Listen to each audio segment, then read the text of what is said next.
Yes, the electrician finally got a chance to come out here.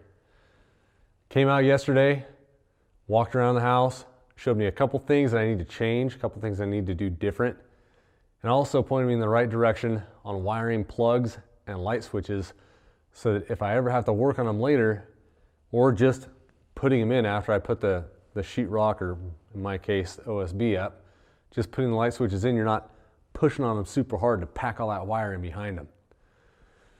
So I can start wiring up these, at least doing the pigtails up. I believe my electrician told me the rough in electrical, you don't put the light switches on, you don't put the electrical outlets on, you just get the wires ready for it.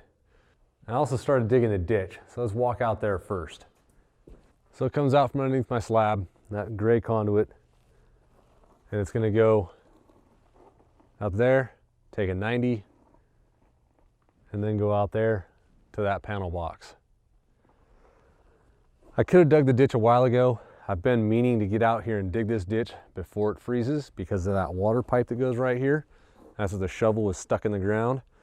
The last video I put out, I had this ditch fairly dug out, but I didn't know exactly where that water pipe was.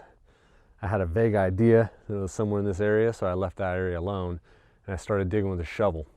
Once I found that water pipe down in there, digging with a shovel, I put the shovel right next to it, kind of stuck it in the ground, and then I brought the backhoe back over and continued digging out because I wasn't worried about hitting that pipe at that point.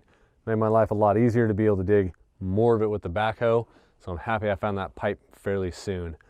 I did dig this ditch a little deep. I think 2 foot is the minimum, but I wanted to get a lot of this big rock out of this ditch so that when I put this pipe on the ground, I can kind of pick the pipe up and put some gravel all the way around the pipe so you don't have big rocks rubbing on that pipe.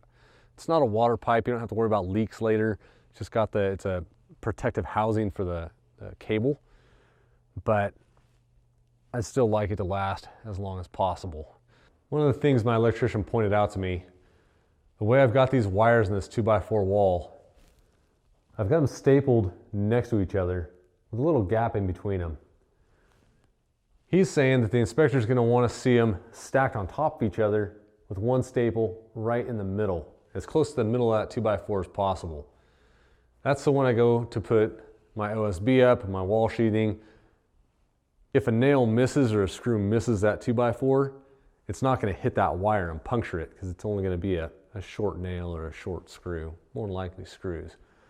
But that's the way they're going to want to see it, is stacked right in the middle with one staple, or one staple within 6 to 8 inches of the box that the wire's coming out of. So I've got to redo a few spots around the house on 2x4 walls. The 2x6 walls don't matter so much because there's a lot of board there, and whenever I stapled them to a 2x6 wall, they were basically in the middle anyways.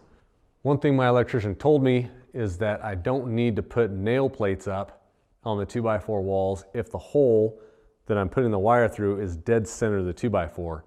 Most cases, yes, it's dead center. Unfortunately, I already put all these nail plates up all over the place, so I'll probably just go around and see where I think I need them and put nail plates up, just as a safety for me, so that when I'm putting the walls up, I don't puncture a wire. Last thing I want to do is have a wiring problem, and I've already bought the nail plates. There are a few places around the house where I took the wire and ran it straight into the box. I didn't staple it like this wire stapled there. This wire right here should be stapled over here. Like I said, not too many places around the house, but I've got to go around and find all those places and redo that wire. All in all, wasn't too bad a visit from my electrician. I didn't mess up too many different things. I'm going to get on going around these outlets and wiring them up, getting the grounds tied together, and the little pigtails made for the wires that makes them easier to take that outlet in and out and work on them if you need to. So I got to get busy. I do have to run into town. Hopefully my insulation is going to be here sometime. It was supposed to be here a week ago, but something about it got shipped wrong or got put on back order. Somehow the shipment got held up and they're thinking it's going to be in today, which means I can probably go down and pick it up tomorrow. It It would be nice to be able to insulate this place around the wires so that I could start that wood burning stove and it would actually heat the place up. Right now it stays pretty cold out here. But I'm gonna get on this wiring, get it going, get it done. Until next time, guys, go make something.